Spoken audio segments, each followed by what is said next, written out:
Hello दोस्तों, स्वागत है आपका आज की इस वीडियो में। आज की इस वीडियो में हम लोग बात करेंगे छत्तीसगढ़ माध्यमिक शिक्षा मंडल रायपुर के शैक्षणिक सत्र 2021-22 माह सितंबर के असाइनमेंट नंबर 2 के। ये 10वीं का असाइनमेंट है मैथ्स का। तो इससे रिलेटेड हम लोग क्वेश्चन देखेंगे। चलिए वीडियो को स्टार्ट करते हैं।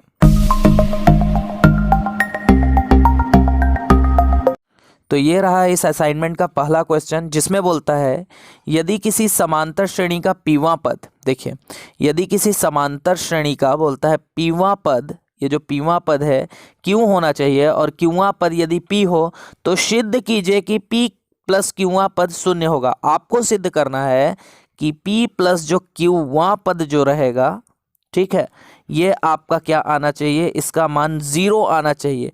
P प्लस क्यूवां पद का मान क्या आना चाहिए, 0 आना चाहिए। ये आपको प्रूव करके बताना है कि ये रियल में है या नहीं, ये चीज़ आपको प्रूव करके बताना है।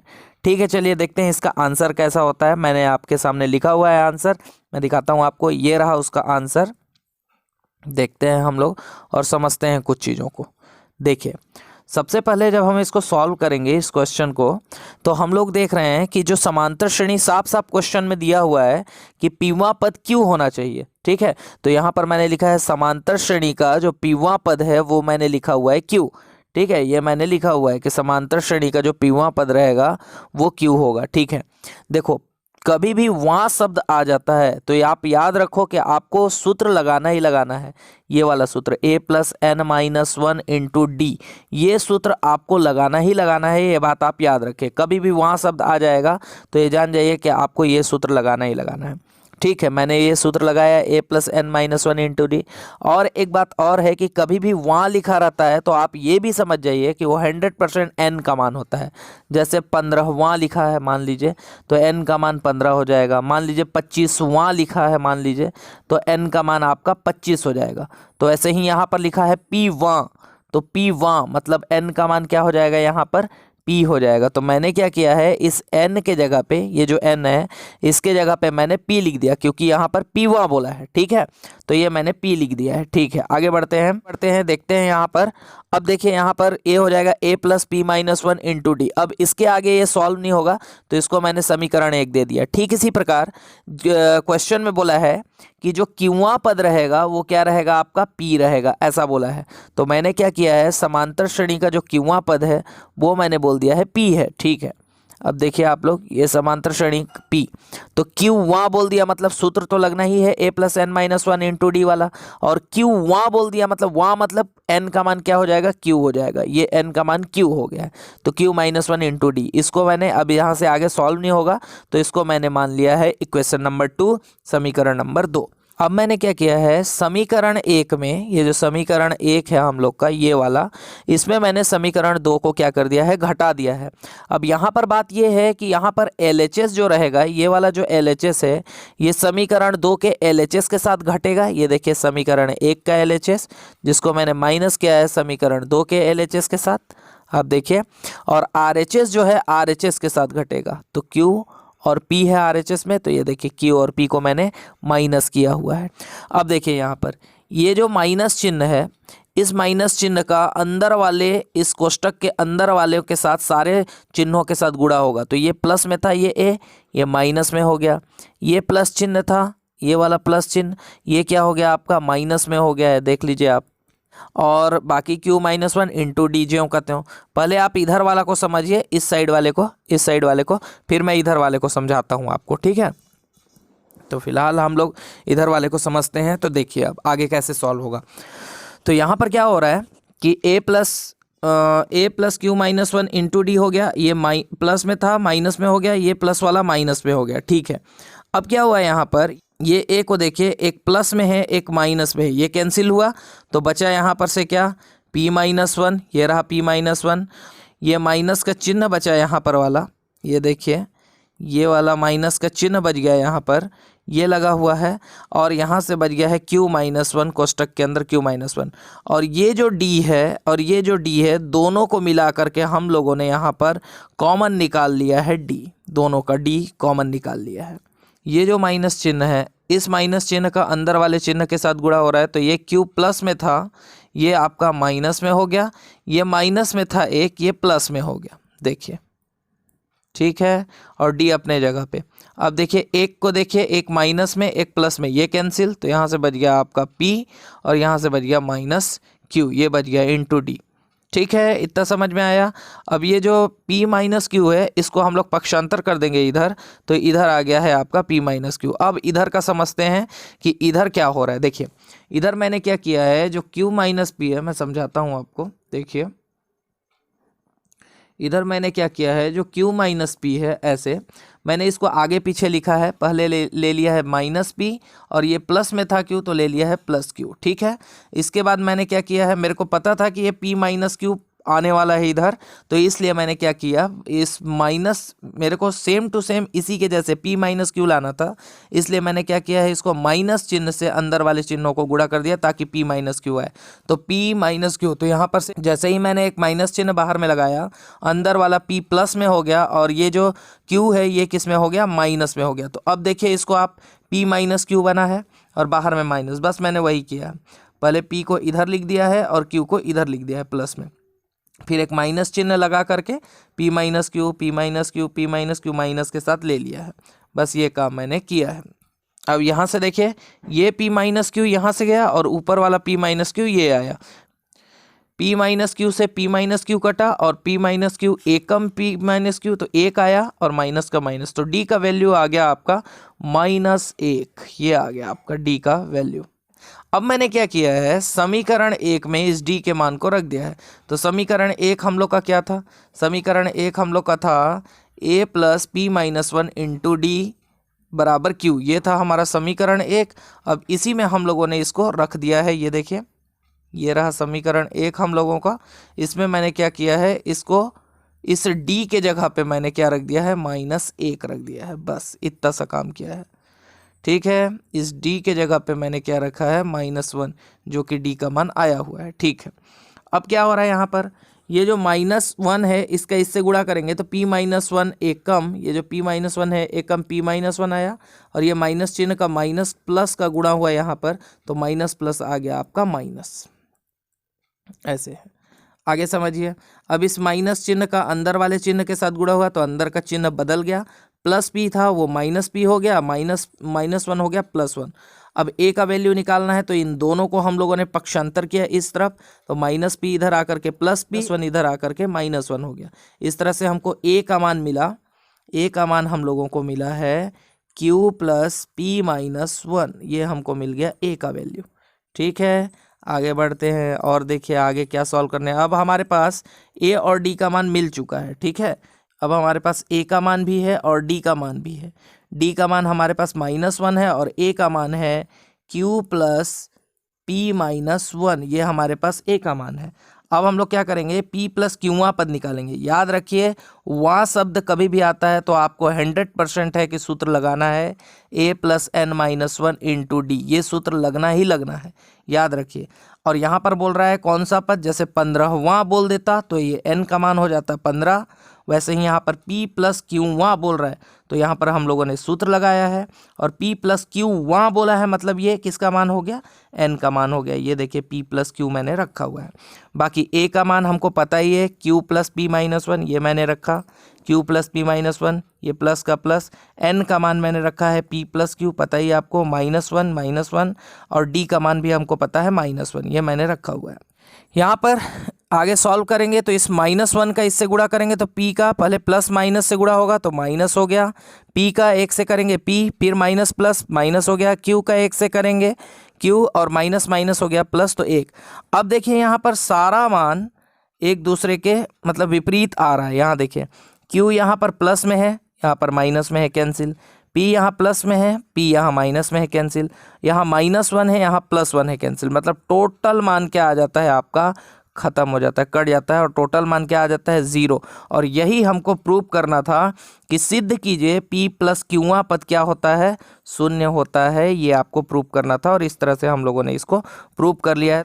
तो इस तरह से आपका ये क्वेश्चन इस तरह से सॉल्व हुआ है। आप इसको देख करके बढ़िया से स्क्रीनशॉट ले करके इसको आप आराम से देखिए, इसको उतार लीजिए अपने कॉपी पे और जा कर के असाइनमेंट अपने स्कूल में जमा कर दीजिए।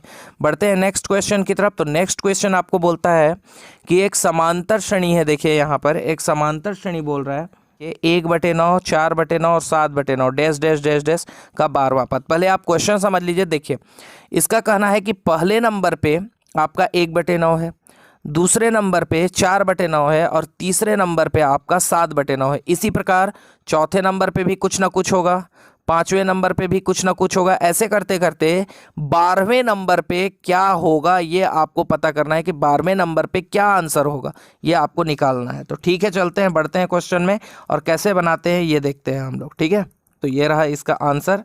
देखिए कैसे बना हुआ है ये।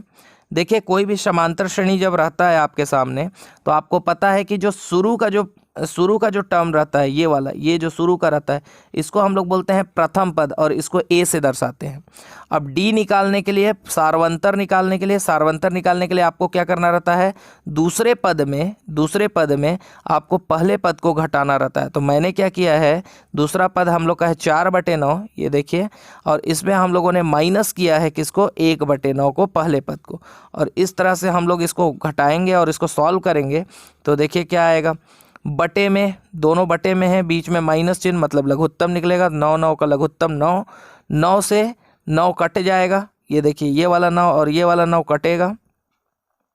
ये देखिए, ये 9 और ये 9 कटेगा तो ऊपर से आ जाएगा आपका 4, माइनस फिर ये 9 से इस 9 को भाग करेंगे हम लोग, तो 9 से 9 फिर कट जाएगा तो आपका आ जाएगा क्या, 1। आगे और सॉल्व करेंगे इसको तो देखिए क्या हो जाएगा, ये आगे सॉल्व करेंगे तो ये हो जाएगा, 4 में से देखिए 1 घटेगा तो क्या आ जाएगा, 3 बटे हो जाएगा 9, काटेंगे इसको तो 3 एकम 3 और 3 तिया 9, मतलब डी का मान क्या आ गया आपका, 1/3 आ जाएगा ये। ठीक है, तो इस तरह से डी का मान आपको मिल जाता है। यहाँ पर देखिए मैंने भी वही काम किया है, यहाँ पर मैंने भी यही काम किया है। ये देखिए यहाँ पर डी का मान मैंने इसी प्रकार से निकाल लिया है। देखिए 1/3 निकाल लिया है। पदों की संख्या मैंने पहले ही बताया हुआ है कि जब आपको पता रहे कि जब वहाँ लिखा हुआ जो भी रहता है, जैसे कि यहाँ पर लिखा हुआ है 12वां, वहाँ लिखा है मतलब सूत्र लगना है, और 12वां बोला है मतलब n का मान क्या हो जाएगा आपका 12, वही n का मान मैंने रखा है 12। सूत्र लगाया हम लोग, tn पद बराबर a + n-1d। चूँकि आपको 12वां पद निकालना है इसलिए n जहाँ भी लिखा रहेगा वहाँ 12 लिखना है। यहाँ भी देखिए n का मान हम लोगों ने 12 रखा, a का मान 1/9 हमको पता है और d का मान 1/3। आगे सॉल्व करते हैं। देखिए ये देखिए आप लोग क्या किए, यहाँ पर हम लोगों ने क्या किया, 12 में 1 घटाया 11 हो गया। अब 11 से 3 तो कटेगा नहीं, गुणे का नियम है, जैसे 11 गुणित 1/3, गुणा का नियम है कि तिरछा, देखिए यदि तिरछा में कटता है कोई चीज़ तो काटिए, और नहीं कटता है तो फिर ऊपर का ऊपर के साथ और नीचे का नीचे के साथ गुणा कर दीजिए। तो 11 का 1 से किया हम लोगों ने, ऊपर का ऊपर से, तो 11 1 कम 11 बटे नीचे में 3 आ गया, फिर बटे में प्लस चिन्ह, तो 1/9 प्लस हो गया है 11 बटे आपका 3। फिर से ऊपर में ये देखिए, फिर से इसका क्या निकालेंगे हम लोग, लघुत्तम निकालेंगे, तो 3 और 9 का लघुत्तम आ जाएगा 9।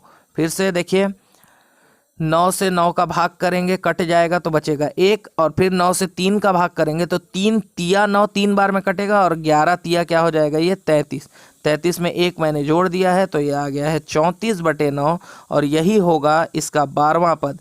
मतलब जब आप पहले नंबर पे देख रहे हो क्या 1/9, दूसरे नंबर पे 4/9, तीसरे नंबर पे 7/9, ऐसे करते करते 12वें नंबर पे आपको आएगा 34/9, ये आपका आंसर आ जाएगा, ये आएगा आपका आंसर, ये रहा 34/9। तो इस तरह से आप इसको उतार लीजिएगा, प्रथम पद, सारवंतर वगैरह वगैरह सारा कुछ यहाँ पर लिखा हुआ है, ये आप ऐसे उतार लीजिएगा और इसका आंसर आ जाएगा 34/9। नेक्स्ट क्वेश्चन की तरफ बढ़ते हैं। नेक्स्ट क्वेश्चन है आपका x का मान, यहाँ पर आपको ज्ञात करना है कि x का मान क्या होगा।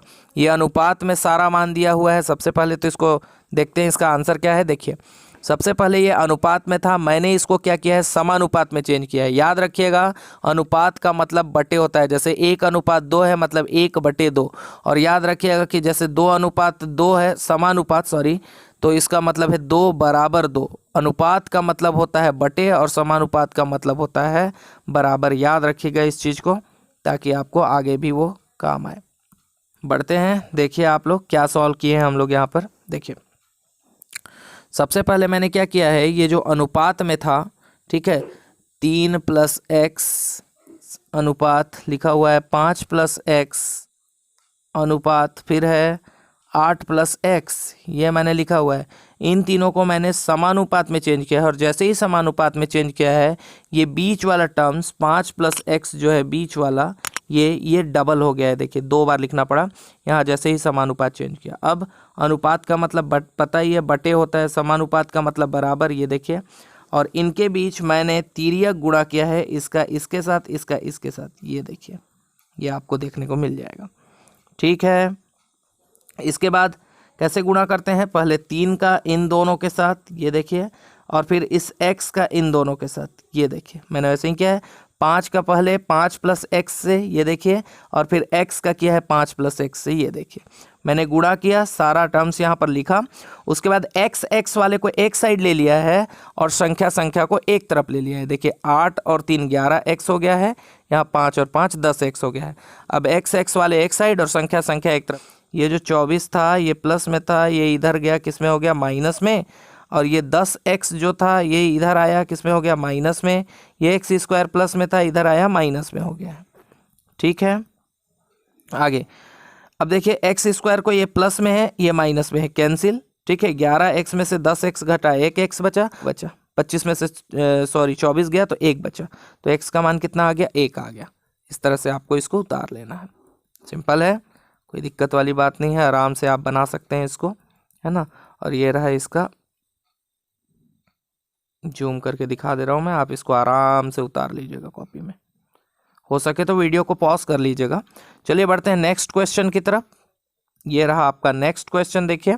और 6 के बीच तृतीय अनुपाती ज्ञात कीजिए। नाम से ही पता चल रहा है तृतीय अनुपाती मतलब तीसरे नंबर का कुछ है, ऐसा कुछ बोल रहा है। एक अंक है आपके पास 18 और एक अंक है आपके पास 6, और तृतीय अनुपाती हमको नहीं पता तो हम मान लेंगे कि तृतीय अनुपाती x है।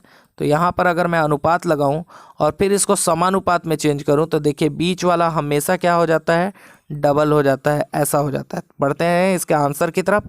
ये देखिए, ये रहा आंसर आपका। हमने माना है कि तृतीय अनुपाती x है। ठीक है, ये अनुपात में था, मैंने जैसे इसको समानुपात में बदला, ये जो बीच का 6 है ये डबल हो गया है। आगे हमको पता है कि अनुपात का मतलब बटे होता है और समानुपात का मतलब बराबर। फिर से तिर्यक गुणा यहाँ हुआ है 18 का x से और 6 का 6 से गुणा कर दिया है मैंने। 18x और 6 6 6 36, x का मान चाहिए, 18 यहाँ गुणा कर रहा है। देखिए 18 और x के बीच कोई भी चिन्ह नहीं है, कोई भी चिन्ह नहीं है, मतलब इनके बीच गुणा हो रहा है। 18 यहाँ गुणा कर रहा है, इधर जाएगा तो क्या करेगा, भाग करेगा। और 18 दूने 36, 2 बार में कट गया तो x का मान आ गया 2। इस तरह से ये सॉल्व हुआ है। ठीक है, इसको आप देख लीजिए और कर लीजिएगा इस तरह से। तो तृतीय अनुपाती इसका क्या होगा, 2 होगा, ये आपका आंसर हो जाएगा इस तरह से। आगे बढ़ते हैं नेक्स्ट क्वेश्चन की तरफ। तो ये रहा, ये थोड़ा सा कठिन टाइप का क्वेश्चन है, इसको समझना पड़ेगा आपको। देखिए सबसे पहले ये समझिए कि पी ए और पी बी दोनों है। ए और बी का निर्देशांक दे दिया है आपको और पी बिंदु वाई अक्ष पर स्थित है। मैं कुछ बातें आपको समझा रहा हूँ, ध्यान से सुनिएगा। देखिए बोलता है क्वेश्चन में कि देखिए सबसे पहले आप ये समझिए कि 2 अक्ष पाए जाते हैं। ठीक है, हमारे पास 2 अक्ष पाए जाते हैं, एक होता है आपका x अक्ष और एक होता है आपका y अक्ष। ऐसे 2 अक्ष पाए जाते हैं। बोलता है कि P बिंदु जो है वो y अक्ष पे कहीं पर है। मान लीजिए, मैं कलर से दिखाता हूँ, मान लीजिए यहाँ पर कहीं पर P बिंदु है। ठीक है, जो y अक्ष पर है।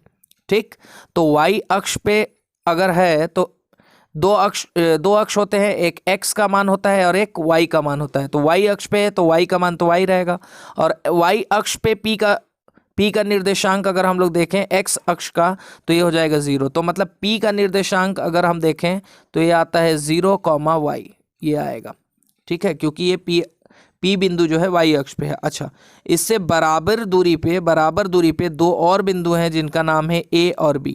यहाँ पर a है, यहाँ पर b है। ठीक है, आगे देखिए a का निर्देशांक दे दिया है, a का निर्देशांक दिया है। देखिए यहाँ पर a का निर्देशांक दिया है 2,0, यहाँ पर ये देखिए 2,0, और b का निर्देशांक दिया है -2,4। ये 2 मान दिए गए हैं आपके। ठीक है, कई लोगों को ये समझ में नहीं आया होगा कि 0,y कैसे हो गया है। तो याद रखिएगा कोई भी निर्देशांक 2 होता है, x और y, 2 अक्षों का निर्देशांक। ठीक है, तो x एक्स अक्ष के बारे में हम लोग बात करें तो एक्स अक्ष यहाँ पर बीच में आपका 0 होता है, बीच में 0 होता है। इधर फिर आपको धनात्मक संख्या मिलती हैं, इधर आपको ऋणात्मक संख्याएं मिलती हैं। तो y अक्ष के सापेक्ष x अक्ष क्या हो जाता है, यहाँ पर 0 होता है और y अक्ष को y अक्ष ले लिया। तो इस तरह से इसका निर्देशांक है। आपको कोई दिक्कत मत हो, मैं आंसर आपके सामने रखने जा रहा हूँ, इसलिए मैंने पहले ही इसको डिस्क्राइब कर दिया है। देखिए यहाँ पर ये रहा आपका आंसर, बोल रहा है दिए गए निर्देशांक वगैरह। यहाँ पर भी देख लीजिए आप, ऐसा y अक्ष है, यहीं पर कहीं पर एक बिंदु है जिसका नाम है P, और P का निर्देशांक क्या हो जाएगा 0, और y आपको केवल देखिए एक निर्देशांक तो आपको प्राप्त है, मूल बिंदु का निर्देशांक x के लिए 0, y के लिए आपको क्या करना है, निर्देशांक ज्ञात करना है। मतलब कुल मिलाकर के अगर सीधी बात करूं तो आपको y का मान निकालना है कि क्या होगा करके, सीधी सी बात करूं तो। ठीक है, इसको देखते हैं और सॉल्व करने का कोशिश करते हैं कैसे निकलता है। तो देखिए यहाँ बस आपको एक बात याद रखना है कि P बिंदु का जो निर्देशांक रहेगा, P बिंदु का जो निर्देशांक रहेगा वो 0, y रहेगा। और यहाँ पर PA और PB दोनों क्या हैं, बराबर बराबर हैं। अब सुनिएगा ध्यान से, यहाँ पर ये जो मान लिखे गए हैं, ये मान कहाँ से आया है ये आपको समझना पड़ेगा थोड़ा सा। तो इसके लिए मैं थोड़ा सा आपको समझाता हूँ। इधर साइड में देखिए, यहाँ पर है आपका बिंदु P जिसका निर्देशांक है क्या 0, y। ठीक है, इससे बराबर बराबर दूरी पर दो बिंदु हैं, एक बिंदु है A और एक बिंदु है B। पर बराबर बराबर दूरी पे दो बिंदु हैं, एक का निर्देशांक है 2, 0 और एक का निर्देशांक है -2, 4। PA के लिए निकालेंगे तो PA के लिए निर्देशांक निकालते हैं। तो देखिए कोई भी कॉमा रहेगा कोई भी कोष्टक में, तो याद रखिएगा इधर वाला x होता है, इधर वाला y का मान होता है। अब यहाँ पर हम लोग देख रहे हैं तो PA के लिए P में x कौन हो जाएगा, P के लिए x हो जाएगा 0 और y क्या हो जाएगा, y हो जाएगा। ये देखिए x के लिए 0 और y के लिए y। ठीक है, और इसी प्रकार A बिंदु पे देखें इस पे, तो x का मान हो जाएगा आपका 2 और y का मान हो जाएगा 0। अब x का मान अगर मैं बोलूं तो आपको कन्फ्यूज़न आएगा कि कौन से x के बारे में बात हो रही है, इसलिए इसको नाम दे देते हैं 1, 2, 1, 2। तो ये आ गया x1 का मान, ये हो गया x2 का मान, ये y1 का मान, ये y2 का मान। इसी प्रकार PB के लिए निकालते हैं तो PB के लिए भी देख लीजिए आप कैसे निकालते हैं। ये रहा P से B की दूरी, इसको निकालेंगे तो फिर से यहाँ पर x निकालेंगे तो P में x कौन है, तो 0 है। y का मान निकालेंगे तो क्या निकलेगा, y निकलेगा। उसी प्रकार B के लिए निकालें हम लोग तो x क्या है यहाँ पर -2 और y क्या है यहाँ पर, तो हो जाएगा ये 4। तो PB के लिए ये मान निकल गया और PA के लिए ये मान निकल गया। देखिए x1 का ये सब मान है। चलिए अब मैं बगल में आपको दिखाता हूँ क्या लिखा हुआ है, देखिए यहाँ पर। और इसका एक सूत्र होता है, वो भी मैं बता दे रहा हूँ आपको। दो बिंदुओं के बीच की दूरी, जब आपको दो बिंदुओं के बीच की दूरी आपको ज्ञात करनी है, मान लीजिए A है B है, जैसे कि यहाँ पर P से था, देखिए यहाँ पर P से दो बिंदुओं के बीच की दूरी हमको ज्ञात करना था, एक बिंदु ये एक बिंदु ये, तो P से A की दूरी ज्ञात करना था, वैसे ही P से B की दूरी ज्ञात करना है। तो दो बिंदुओं की जब भी आप दूरी ज्ञात करोगे तो उसके लिए सूत्र रहता है, बता देता हूँ मैं। देखिए ये रहता है x2 माइनस x1 का whole square plus y2 minus y1 का होल स्क्वायर और पूरे का रहता है रूट। ये सूत्र रहता है, यही सूत्र मैंने यहाँ पर भी लगाया हुआ है, ये सूत्र मैंने यहाँ पर भी लगाया हुआ है। देखिए ये वाला x2 माइनस x1, ये देखिए यहाँ पर आप देखिएगा x2 माइनस x1 का whole square plus y2 minus y1 का होल स्क्वायर और पूरे का देखिए रूट ऐसे लगा हुआ है। यहाँ पर भी अगर आप ध्यान से देखेंगे तो आपको दिख जाएगा। सेम वही सूत्र यहाँ भी लगा हुआ है। अब मैंने क्या किया है, दोनों पक्षों में वर्क कर दिया है। जैसे ही वर्क किया, ये जो स्क्वायर है इस करनी को काट देगा, ये स्क्वायर इस करनी को काटेगा और जो बचा खुचा है वो बच जाएगा। जैसे 2 में 0 घटा है 2 आया, स्क्वायर लगा स्क्वायर, 0 में y घटा y आया y का स्क्वायर। वैसे ही यहाँ पर -2 का स्क्वायर बच गया और यहाँ से +4 माइनस y स्क्वायर। अब देखिएगा आगे आप लोग समझिए थोड़ा सा, 2 का स्क्वायर मतलब 4 हो जाएगा, y स्क्वायर, यहाँ पर -2 का स्क्वायर मतलब 4। और यहाँ पर देखिए एक फार्मूला बन रहा है जो कि आपको दिखाई शायद नहीं दे रहा होगा, तो मैं फार्मूला आपको दिखा दे रहा हूँ आपको फार्मूला क्या बना हुआ है यहाँ पर। तो यहाँ पर जो फार्मूला है देखिए हमारे पास ये है 4 माइनस y का होल स्क्वायर, ऐसा है। तो यहाँ पर जो फार्मूला बना है वो ऐसा कुछ है, a माइनस b का होल स्क्वायर। देखिए सूत्र में मेरे पास a और b है, तो इसका सूत्र बनता है a square minus 2ab plus क्या बनता है आपका बी स्क्वायर, ये बनता है आपका, ठीक है। और हमारे पास सूत्र में तो ए और बी है, लेकिन रियल लाइफ में हमारे पास क्या है, ए के जगह में हमारे पास देखिए ए के जगह में 4 है और बी के जगह में वाई है।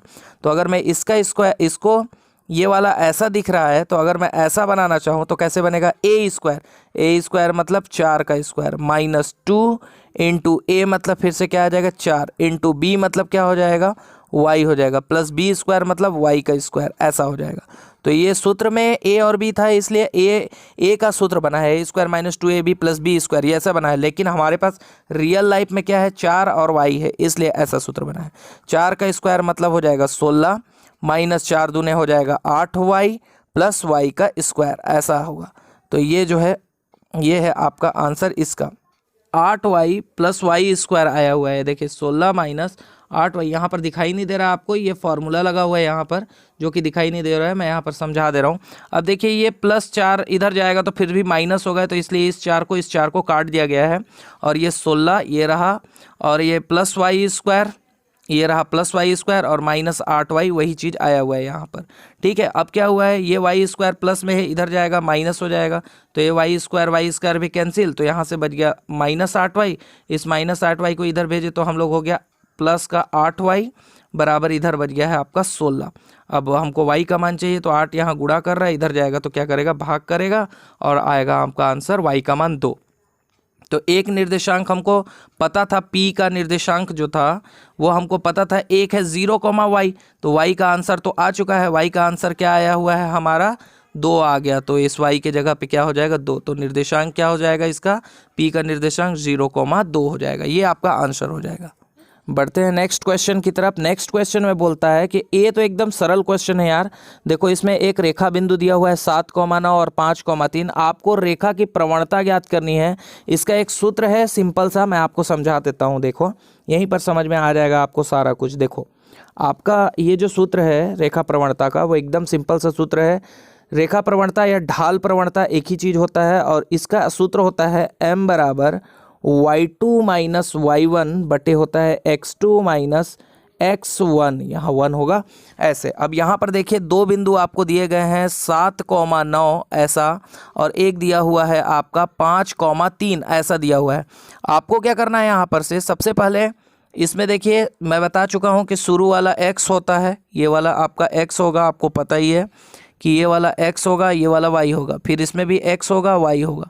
तो अगर मैं x का मान निकालूं तो यहाँ शुरू में क्या होगा 7, और इसमें y का मान क्या हो जाएगा 9 ये वाले पे, और उसी प्रकार ये बगल वाले में इस पे निकालूं तो x का मान हो जाएगा आपका 5 और y का मान हो जाएगा आपका 3। अब आपको जैसे कन्फ्यूज़न होगा तो हम इसको नाम दे देंगे, इसको 1 नाम दे देना ऊपर वाले को, और नीचे वाले को दे देना है 2 नाम दे देना है। x1 x2 y1 y2 हो गया।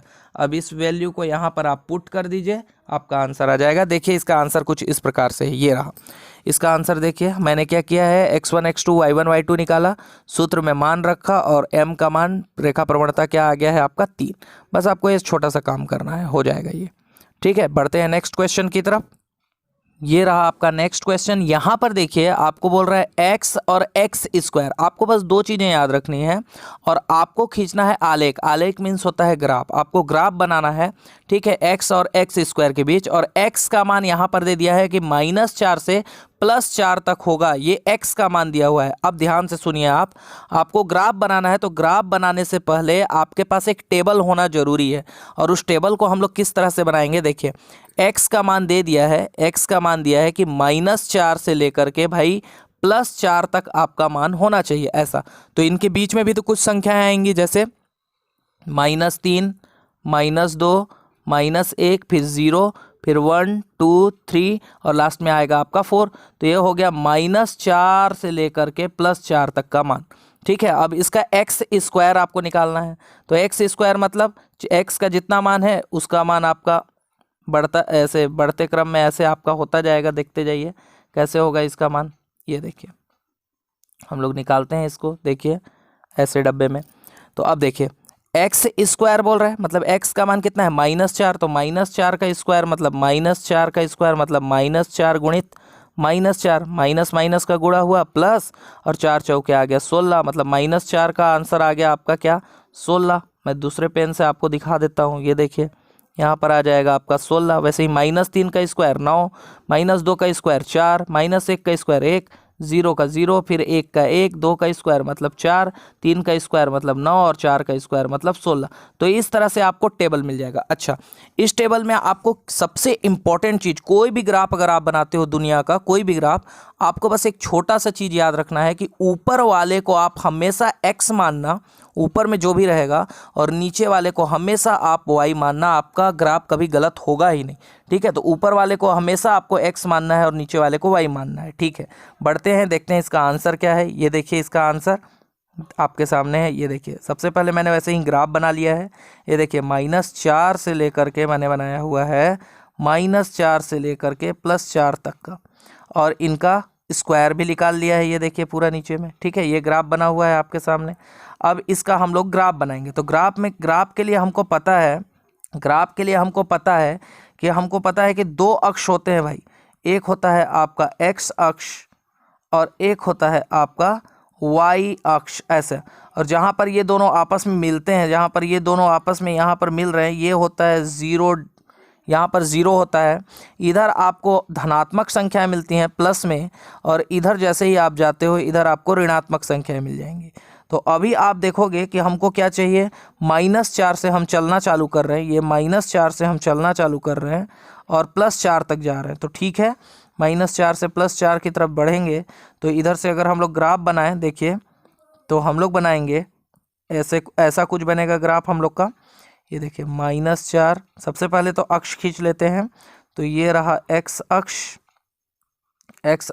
ये रहा आपका y अक्ष, ये रहा y अक्ष। तो माइनस से चलेंगे, बीच में तो आपका 0 हो जाएगा, बीच में आपका हो जाएगा 0। अब यहाँ से चलना चालू करते हैं। तो -4, फिर ये हो जाएगा -3, फिर हो जाएगा -2, और फिर हो जाएगा -1, फिर 0 आएगा, फिर उसके बाद 1, फिर 2, फिर 3, फिर 4। ये हो गया। y अक्ष पे देखते हैं, y अक्ष पे क्या क्या चीज़ दिया हुआ है। तो हमको पता है, देखिए 16 ही आ रहा है यहाँ भी। यहाँ पर का मान देखिए 16, 9, 4, 1, फिर 0, फिर 1, 4, 9, 16। तो देखेंगे हम सेम आ रहा है। ये देखिए ये सारे मान क्या हो रहे हैं, सेम आ रहे हैं आपके, ठीक है। तो जब सेम मान आ रहा है तो बार बार लिखने का ज़रूरत नहीं है। आप y अक्ष पे पूरे को दर्शा सकते हो, 0 से लेकर के, ये जो 0 से लेकर के एक तरफ का आप दर्शा दो, देखो दोनों साइड का वही काम आएगा। ये देखिए, तो इसको दर्शाएंगे हम लोग इस तरह से। ये देखिए y अक्ष पे तो क्या था, 0 था, 0 हम लोग लिखा, और फिर उसके बाद कौन था, देखिए 0 के बाद कौन है, 1 है। ये देखिए 0 के बाद यहाँ पर क्या हो जाएगा, आपका 1 हो जाएगा, फिर हो जाएगा आपका 4 हो जाएगा, फिर हो जाएगा आपका 9, और लास्ट में हो जाएगा आपका 16। इस टाइप से हो जाएगा आपका मान। ये देखिए इस तरह से 16 हो जाएगा।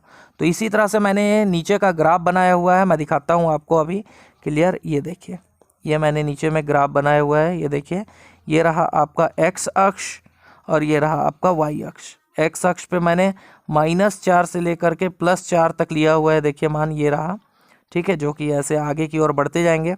और y अक्ष पे मैंने लिया हुआ है, देखिए 0 से लेकर के 1 से लेकर के 4। तो -4 के लिए अगर हम लोग टेबल देखें तो ये रहा आपका टेबल। देखिए -4 के लिए कौन है, +16 है। तो मैंने क्या किया है, देखिए -4 के लिए मैंने लिया हुआ है, ये देखिए -4 के लिए मैंने लिया हुआ है 16 को, फिर -3 के लिए मैंने लिया है 9 को, -2 के लिए लिया है 4 को, -1 के लिए 1 को, और 0 के लिए 0, फिर 1 के लिए 1, 2 के लिए 4, 3 के लिए 9 और 4 के लिए 16। बिल्कुल टेबल के हिसाब से। देखिए टेबल में भी वही चीज़ दिया हुआ है। ये देखिए 4 के लिए 16, 3 के लिए 9, 2 के लिए 4, 1 के लिए 1, 0 के लिए 0। बिल्कुल वही काम मैं कर रहा हूँ, कोई भी अलग काम नहीं कर रहा। ये देखिए, ठीक है, किसी प्रकार का भी अलग काम मैं नहीं कर रहा हूँ यहाँ पर। बस आपको क्या करना है, इसी ग्राफ को आपको क्या कर देना है, दिखा देना है कॉपी में। तो मतलब आपको 100 बात की एक बात, आपको टेबल बनाना है। ये वाला टेबल आपको बनाना है, ये जो है ये टेबल आपको बनाना है, ये वाला टेबल बना देना है। और उसके बाद आपको नीचे में आपको दिखा देना है कि हाँ भाई ग्राफ इसका क्या होता है, ये होता है।